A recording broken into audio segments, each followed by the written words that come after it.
সুপ্রিয় শিক্ষার্থী, আসসালামু আলাইকুম। আশা করি তোমরা ভালো আছো। আমি তোমাদের চপল ভাইয়া অর্থনীতির এই কোর্সের ধারাবাহিক ক্লাসে তোমাদেরকে স্বাগতম। আশা করি সাউন্ড, লাইট সব ঠিক আছে। তোমরা কমেন্টে যদি কোনো প্রবলেম হয় কমেন্টে তোমরা জানাইতে পারো। আচ্ছা, আজকে আমাদের ক্লাসের টপিক হচ্ছে অর্থনীতি দ্বিতীয় পত্রের দ্বিতীয় অধ্যায়। চ্যাপ্টারের নাম কি? বাংলাদেশের কৃষি। দেখো, এই বাংলাদেশের কৃষি থেকে প্রত্যেক বছর 2টা করে সৃজনশীল আসে। কয়টা সৃজনশীল আসবে? 2টা করে সৃজনশীল আসবে। আচ্ছা, সেটা শর্ট সিলেবাসেও আসতো এবং ব্রড সিলেবাসেও আসবে। ঠিক আছে? তাহলে দেখো, এই জায়গাটাতে আমরা কি দেখতেছি? আমরা এখানে 8টা খণ্ডে চ্যাপ্টারটাকে ভাগ করেছি। তাহলে আমাকে বুঝতে হবে এই চ্যাপ্টারের ভিতরে কি কি আছে। এই খণ্ড ওয়াইজ, টাইপ ওয়াইজ যদি তুমি পড়ো তাহলে তোমার যে কোনো প্রশ্নের প্রস্তুতি ভালো হবে। যে কোনো সাবজেক্টের ক্ষেত্রে টাইপ ওয়াইজ তোমরা কি করবা? প্রিপারেশন নিবা, প্রস্তুতি নিবা। তাহলে দেখো, এই জায়গাটাতে আমরা দেখতেছি কি হয়েছে। এই জায়গাটাতে প্রথম খণ্ডে যে বিষয়টা নিয়ে আলোচনা করা হয়েছে এটা হচ্ছে কৃষি কাঠামো এবং তার উপখাত নিয়ে। তার মানে বিগত বোর্ড পরীক্ষায় যতগুলো প্রশ্ন আসছে এগুলো সবকিছুই আমরা দিয়ে এখানে শীটটা তৈরি করেছি এবং এর উপর ক্লাস নেব। এর বাইরে থেকে পরীক্ষায় আসবে না, গ্যারান্টি। পুরা একটা টেস্ট পেপার অ্যানালাইসিস করে, বিগত সালের প্রশ্ন অ্যানালাইসিস করে যত রকমের প্রশ্ন আসছে সব প্রশ্ন নিয়ে আমরা এখানে কি করেছি? ক্লাসটা তৈরি করেছি এবং পিডিএফটা তৈরি করেছি। লেকচার শিটটা আমাদের তৈরি করা হয়েছে। তারপরের পার্টটা হচ্ছে কৃষিজোত ও কৃষি খামার। এই জায়গা থেকে কি কি আসে। হ্যাঁ, তারপরে পার্ট হচ্ছে কি? কৃষি ঋণ। তারপরে পার্টটা হচ্ছে কি ভাইয়া? শস্য বহুমুখীকরণ। তারপরের পার্ট হচ্ছে কি? বিপণন নিয়ে আলোচনা করব। তা বিভিন্ন রকম কৃষি পণ্য নিয়ে আলোচনা করব। কৃষিতে যে প্রযুক্তির প্রভাব আছে সেটা নিয়ে আলোচনা করব। তারপরে কৃষিতে প্রকৃতি কি ধরনের প্রভাব ফেলে, প্রাকৃতিক বিপর্যয়, এগুলো নিয়ে বিভিন্ন কথা আমরা এখানে আলোচনা করব। সবচেয়ে গুরুত্বপূর্ণ যে পার্টটা হচ্ছে সেটা হচ্ছে এই কৃষিজোত, কৃষি ঋণ, শস্য বহুমুখীকরণ, বিপণন। এই যে 4টা পার্ট বললাম, এই 4টা পার্ট থেকে তো একটা দুইটাই আসে, কিন্তু একটা তো আসবেই, তাই না? তাহলে আমাদের এখানে খেয়াল রাখতে হবে যে এই চ্যাপ্টারটা অনেক সহজ, মুখস্থ করা অনেক সহজ হবে, কোনো ম্যাথ নাই। তো এই চ্যাপ্টার থেকে আমাকে 2টা সৃজনশীল অ্যান্সার করতেই হবে। তাহলে আমাদের টার্গেট থাকবে যে এই দ্বিতীয় পত্রের দ্বিতীয় অধ্যায় থেকে আমরা 2টা সৃজনশীল করব। আমরা জনসংখ্যা থেকে 2টা সৃজনশীল আসবে, সেটা অ্যান্সার করব। মুদ্রাস্ফীতি থেকে কয়টা সৃজনশীল আসবে? 2টা সৃজনশীল আসবে, সেটা আমরা কি করব? অ্যান্সার করব। আমাদের কিন্তু 3 চ্যাপ্টার থেকেই 6টা সৃজনশীল হয়ে যাবে। এখন তোমরা তাহলে বাদ বাকি আরেকটা সৃজনশীলের জন্য কি করবা? তৃতীয় অধ্যায়টা পড়ে রাখবা। নবম এবং দশম অধ্যায় আন্তর্জাতিক বাণিজ্য, সরকারি অর্থব্যবস্থা, এই অধ্যায়টা পড়ে রাখবা। নতুন অধ্যায়ের মধ্যে যুক্ত হয়েছে খাদ্য নিরাপত্তা, তারপরে হচ্ছে অর্থায়ন, এই 2টা অধ্যায় পড়ে রাখবা। প্রথম এবং দশম অধ্যায় থেকে কোনো সৃজনশীল অ্যান্সার আমরা করব না, শুধু এমসিকিউর জন্য পড়ে রাখবো। কথা কি বুঝতে পেরেছো? আচ্ছা, তাহলে দেখা যাবে যে প্রথম এবং দশম অধ্যায় যদি বাদ দিই, মিনিমাম আমাদের 9টা কমন আসবে। মিনিমাম 10টা হওয়ার কথা, সেখানে আমি বলে রাখলাম কি মিনিমাম। তারপরেও প্রথম এবং দশম অধ্যায়ে যে সৃজনশীলগুলো আসে সেখান থেকে টপ মোস্ট ইম্পর্টেন্ট তিনটা সৃজনশীল আমি দিয়ে দিব, জাস্ট মুখস্থ করে রাখবা। মানে কি 6টা সৃজনশীল মুখস্থ করে রাখবা, ওইখান থেকে দেখবা যে একটা কি 2টা চলে আসছে, ওইখান থেকে বেশি কিছু পড়ার নাই। আচ্ছা, তাহলে আমরা চলো আমাদের এই দ্বিতীয় পত্রে দ্বিতীয় অধ্যায় বাংলাদেশের কৃষি নিয়ে চলে যাই। তাহলে কৃষি দেখো, আমরা আমাদের প্রথম খণ্ডে আমাদের আজকে ক্লাসটা হচ্ছে কি প্রথম খণ্ড নিয়ে আমরা ধারাবাহিকভাবে কি করব? সবগুলো খণ্ড নিয়ে আলোচনা করব। প্রথম খণ্ডটা হচ্ছে কি? কৃষি, কৃষি কাঠামো আর কৃষির বিভিন্ন উপখাত। আচ্ছা আচ্ছা, তাহলে আমরা যেহেতু চ্যাপ্টারের নাম কৃষি, তাহলে আমাদের প্রথম ক্লাস হচ্ছে কৃষি বা কৃষিকাজ কি। কৃষিকাজটা কি? প্রকৃতি প্রদত্ত সম্পদ, মাটি, তারপরে হচ্ছে উদ্ভিদ, এগুলো নিয়ে কাজ করাই হচ্ছে কি কাজ? কৃষিকাজ। এগুলো থেকে আমাদের কি করতে হবে? আমাদের যে অভাবগুলো আছে, আমাদের যে প্রয়োজনীয় জিনিসগুলো আছে, আমাদের ভোগের জন্য হোক, সেই জিনিসগুলো কি করতে হবে? তৈরি করার প্রসেসটাই হচ্ছে কি? কৃষিকাজ। তাহলে দেখো, মানুষের দৈনন্দিন প্রয়োজন মেটানোর জন্য উদ্ভিদ কি আর প্রাণী জগতের, উদ্ভিদ এবং প্রাণী জগৎ, কারণ কি আমরা ভোগের সময় এই 2টা জিনিস থেকেই খাদ্য পাই। একটা উদ্ভিদ থেকে নেই, আরেকটা কি নেই? প্রাণী জগৎ থেকে নেই।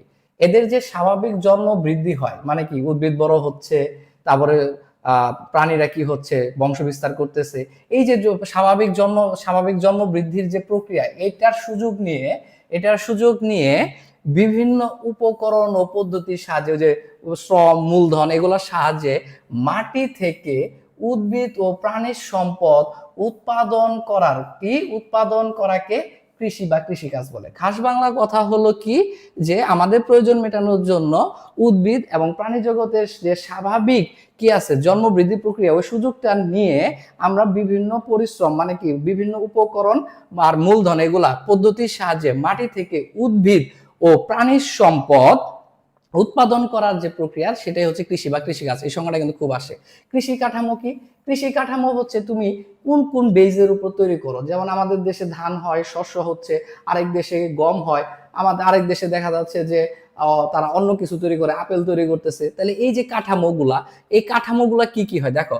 কৃষি কাঠামো বলতে দেশের অর্থনীতিতে কৃষির অবস্থা কি, কৃষির অবস্থা, কৃষি কি ধরনের প্রভাব ফেলে, গুরুত্ব, উৎপাদনের উদ্দেশ্য, তুমি কি কারণে উৎপাদন করবা, তারপরে ভূমি সত্ত্ব ব্যবস্থা, তারপরে খামারের কি আয়তন, খামারের কি আয়তন, তারপরে হচ্ছে তোমার উৎপাদন ব্যবস্থাটা কেমন হবে, তুমি কি শ্রমের উপর উৎপাদন করবা, শ্রম বেশি মূলধন কম, বা মূলধন বেশি শ্রম কম।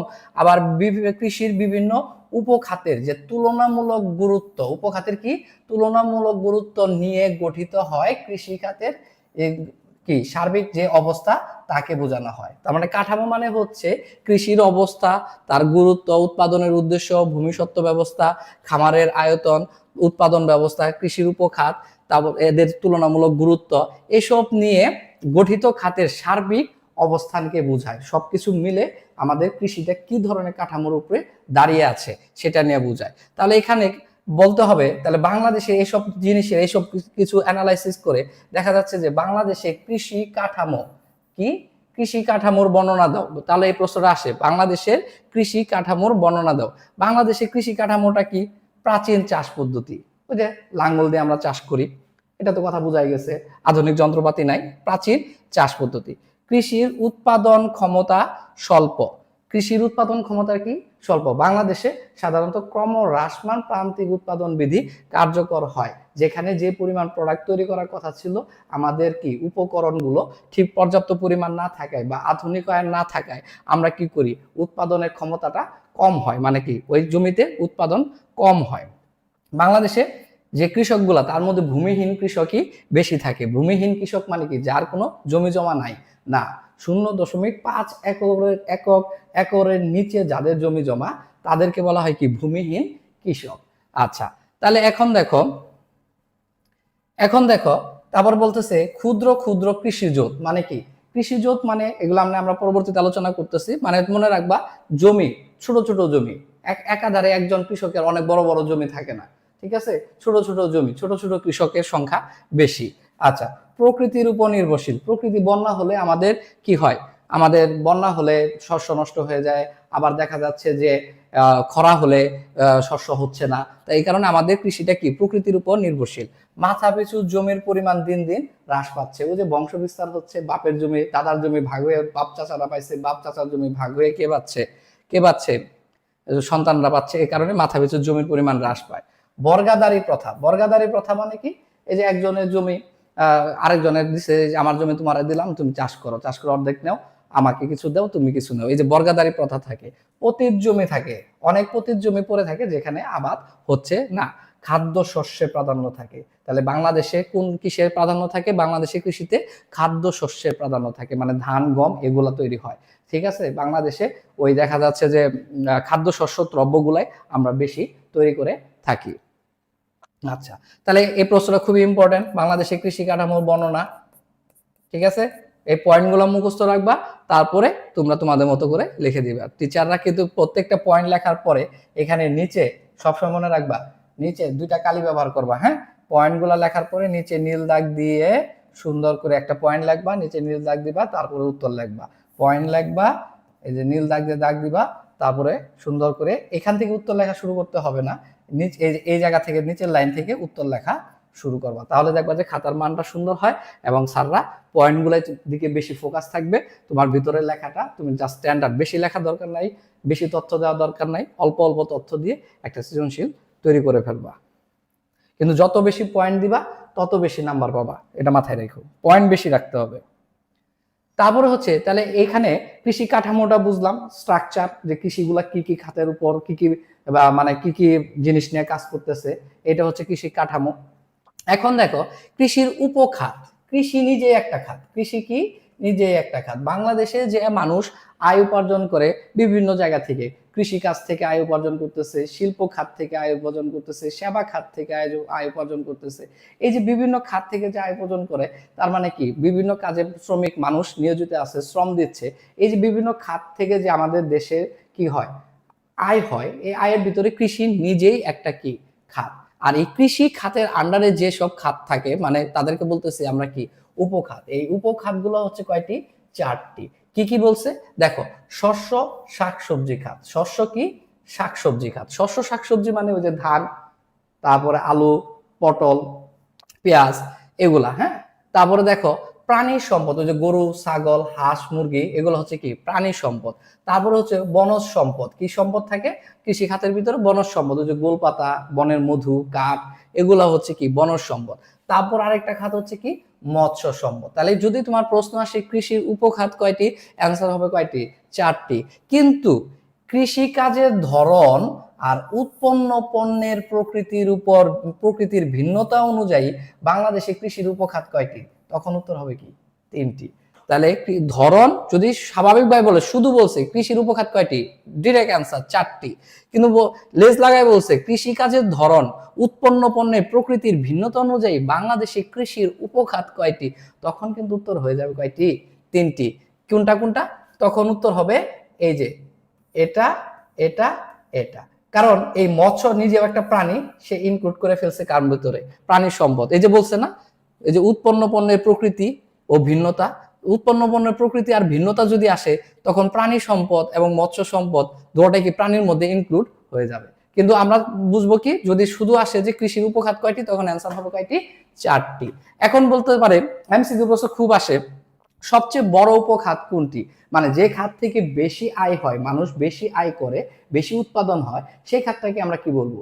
সেই খাতটাকে আমরা বলবো কি? সেই খাতটাই হচ্ছে আমাদের জন্য কি খাত? সেই খাতটাই হচ্ছে আমাদের জন্য সবচেয়ে বড় খাত। এখন এখানে এই যে বড় খাতটা পরিমাপ করার জন্য আমাদের যে আয় ব্যবস্থার মধ্যে রয়েছে জিডিপি, গ্রোস ডোমেস্টিক প্রোডাক্ট। এই জিডিপির হিসাব করা হয়। জিডিপি মানে একটা দেশের সীমার মধ্যে দেশি এবং বিদেশি লোকজন সবাই মিলে যে পরিমাণ উৎপাদন করে, এখানে দেশিরাও থাকবে এবং বিদেশি লোক যারা দেশের অভ্যন্তরে সীমার মধ্যে থাকবে তারাও থাকবে, তারা মিলে যে উৎপাদন করে সেটাই কিসের অংশ?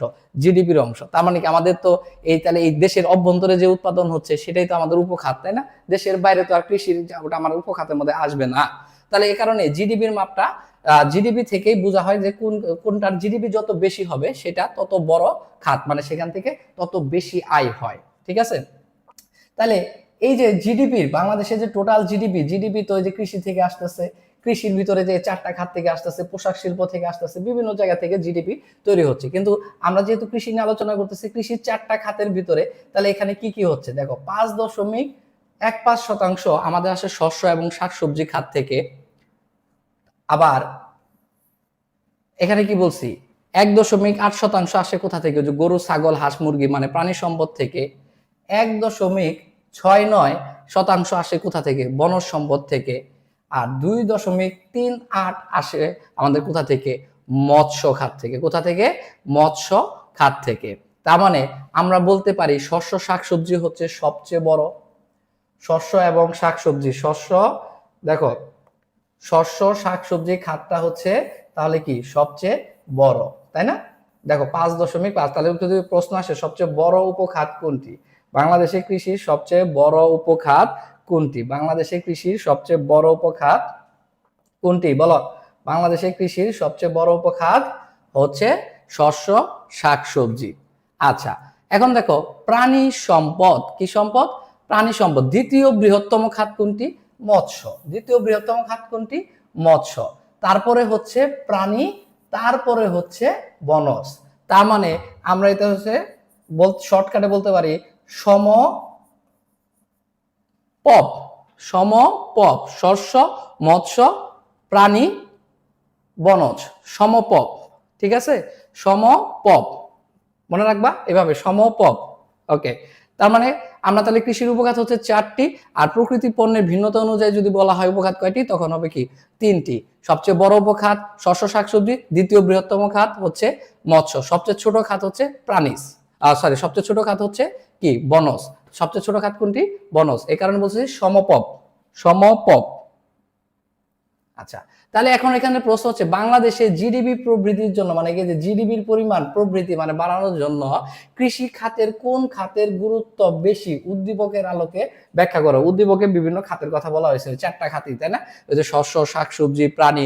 তাহলে আমরা শর্টকাটে কিন্তু এখানে দেখে আসছি যে শস্য শাকসবজি অবদান সবচেয়ে বেশি, তারপরে অবদান হচ্ছে মৎস্য, তারপরের অবদান হচ্ছে প্রাণী, তারপরের অবদান হচ্ছে বনজ। এই যে এখানে ওই এই তথ্যটা তোমাকে অবশ্যই মুখস্থ রাখতে হবে। 5.15% হচ্ছে শস্য থেকে আসে, 1.8% আসে হচ্ছে প্রাণী থেকে, তারপরে হচ্ছে 1.69% আসে বনজ থেকে, আর 2.38 আসে মৎস্য থেকে। মৎস্য এখন বর্তমানে একটি বৃহত্তম খাতে পরিণত হয়েছে, তাই না? আচ্ছা, তাহলে সবচেয়ে বড় হচ্ছে কি শাকসবজি। তাহলে এখানে প্রশ্নটা তাহলে কিভাবে লিখবা? এই যে দেখো, শস্য এবং শাকসবজি এটি কৃষি বৃহত্তম উপখাত। উৎপাদিত শস্যের মধ্যে কি আছে? ধান, গম, পাট, ডাল ইত্যাদি প্রধান। এছাড়া বহু বছর জুড়ে বিভিন্ন প্রকার শাকসবজি উৎপাদন হয়। মোট কৃষি জমি 90%, কত শতাংশ? 90% জমিতেই আমরা কি তৈরি করি? খাদ্য শস্য তৈরি করা হয়। আর 80% জমিতেই কি হয়?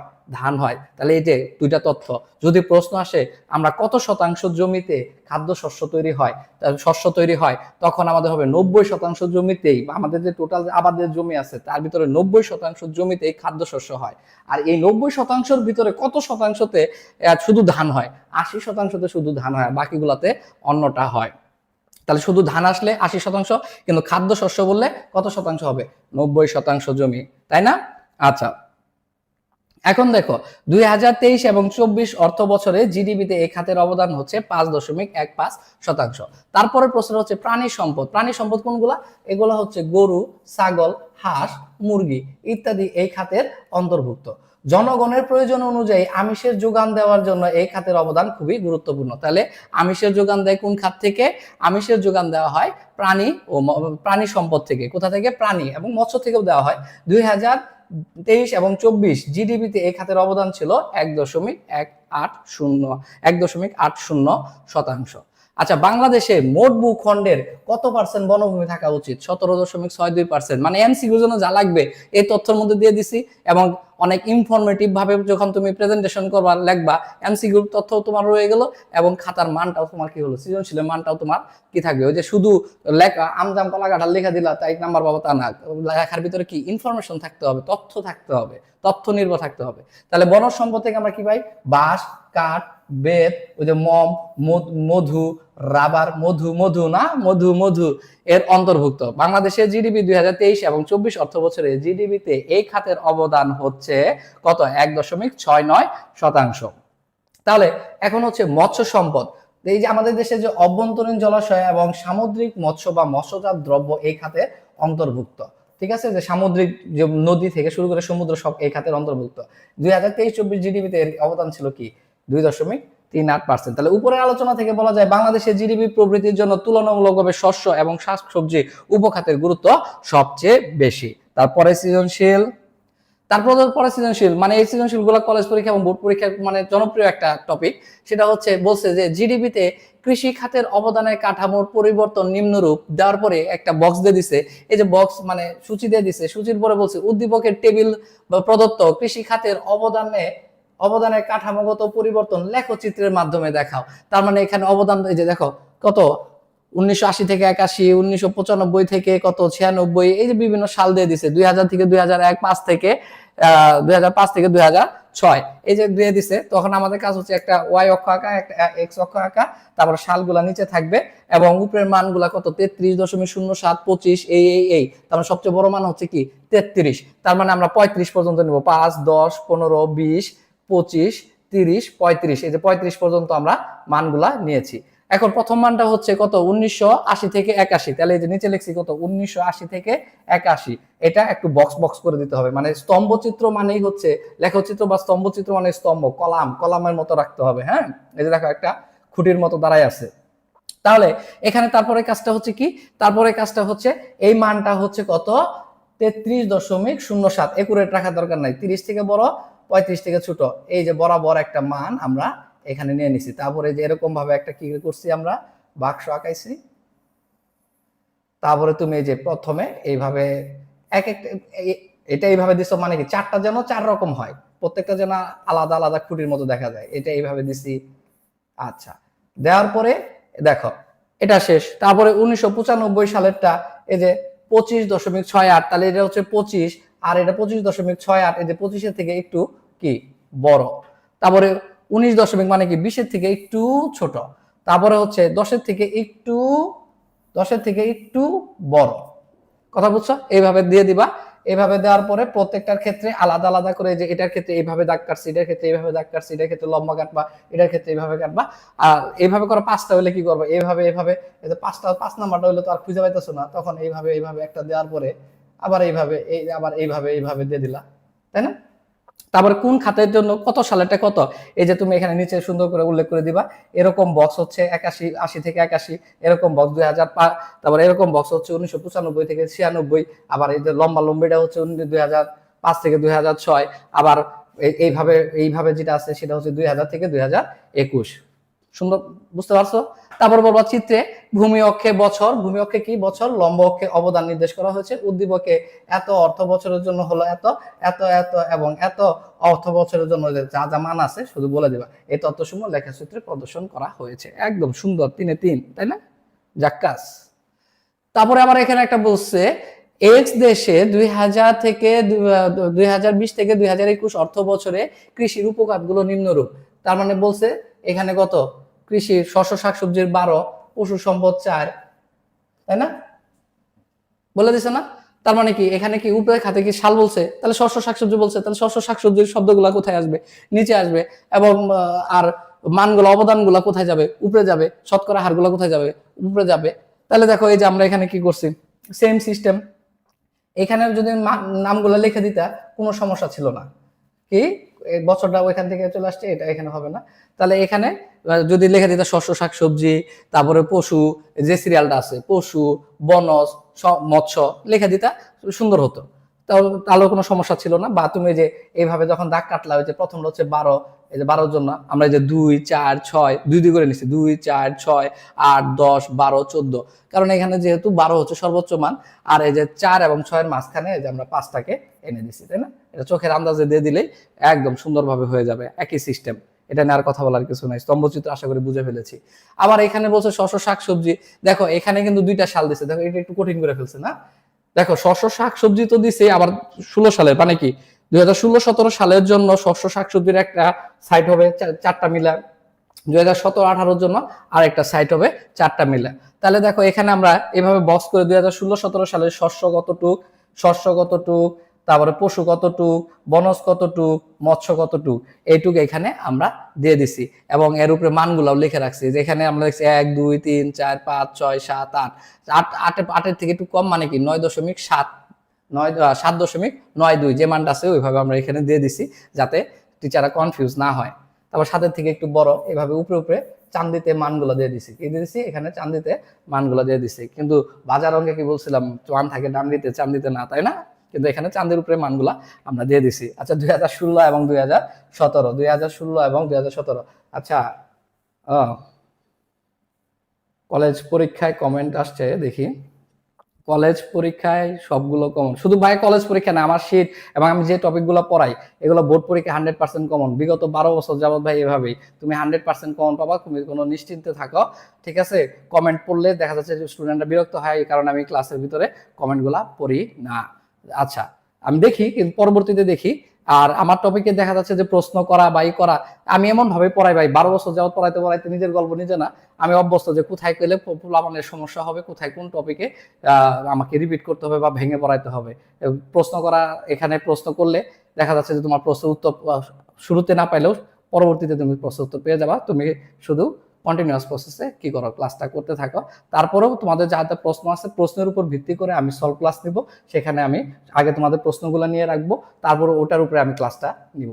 কারণ হচ্ছে কি, এই কমেন্ট পড়লে দেখা যাচ্ছে যে ক্লাসের মানটা নষ্ট হয়ে যায়, রিদমটা নষ্ট হয়ে যায়। হ্যাঁ, সুমাইয়া, আচ্ছা আজকে আর কমেন্ট পড়বো না। ওকে, আচ্ছা দেখো চিত্রে ভূমি অক্ষে বছর এবং লম্ব অক্ষে অবদান নির্দেশ করা হয়েছে। ভূমি অক্ষে বছর, লম্ব অক্ষে অবদান, এটা আমরা আগে দেখেছি। এইভাবে বর্ণনাটা দিয়ে দিবা, খুবই সিম্পল। হ্যাঁ, স্তম্ভচিত্র আসলে তো বেঁচে গেলা। তারপরে এখানে বলছে স্তম্ভ, যদি গ নাম্বার প্রশ্ন স্তম্ভচিত্র আঁকাইতে বলতো, ঘ নাম্বার প্রশ্ন একটা কিছু বলতো। যেমন এখানে কি বলছে, জিডিপিতে, এখানে যে স্তম্ভচিত্র আঁকাইতে বলছিল, ওই যে জিডিপিতে জিডিপি এত এত এত এত এত এত এত এত প্রবৃদ্ধির হার এত, যদি এটা স্তম্ভচিত্র হতো, যে বছর এখানে যাইতো, তারপরে হচ্ছে যদি জিডিপির স্তম্ভচিত্র হতো তাহলে জিডিপি থাকতো উপরে, যদি প্রবৃদ্ধির হারে থাকতো তাহলে প্রবৃদ্ধির হার থাকতো আরেক ভাবে। দেখো মানে যদি স্তম্ভচিত্র আঁকাইতে বলতো তাহলে ঘটনাটা কি দাঁড়াইতো, যদি জিডিপি চাইতো আমি তখন এখানে কি বলতাম, জিডিপি অনুযায়ী, যেমন আগের আগের ক্ষেত্রে কি বলছে, জিডিপি হচ্ছে 21,607, তাই না? তাহলে আমি এখানে বলতাম কত, 21,607। এখন দেখো তাহলে কথা কি বুঝতে পারছো? আর যদি বলতো যে সরি, আর যদি বলতো 4.60, তখন আমি এখানে কি করতাম, তখন আমি এখানে বলতাম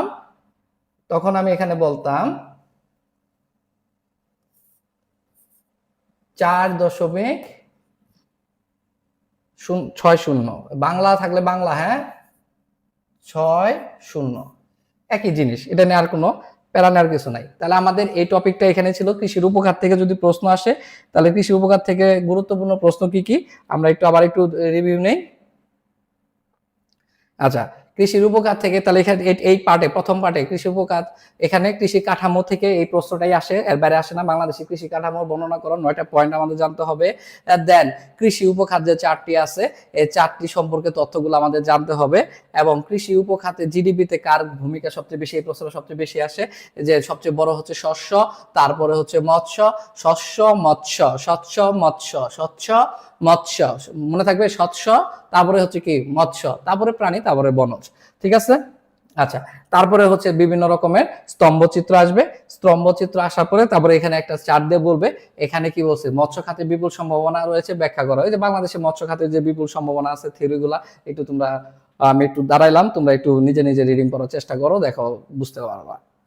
এগুলো রিডিং, এগুলো থেকে তেমন কিছুই না। হ্যাঁ, কিছু অবশ্যই প্রশ্নের উত্তরের ভিতরে এরকম কিন্তু কি ইনফরমেশন দেওয়ার চেষ্টা করবা। প্রাণীজ আমিষের, এই যেটা কিন্তু এমসিকিউতে আসে, মানে এমসিকিউতে আসবে, এর তথ্যগুলো এর মধ্যে দেওয়া আছে। প্রাণীজ আমিষের প্রায় কত 60% যোগান দেয় আমাদের কি মৎস্য বা মাছ। আচ্ছা, তাহলে শেয়ার এন্ড সাবস্ক্রাইব করতে ভুলবা না। নেক্সট ক্লাসটা আসতেছে কি দ্বিতীয় পত্র, দ্বিতীয় অধ্যায়, বাংলাদেশ কৃষি, কৃষিজোত, কৃষি খামার। হ্যাঁ, আচ্ছা।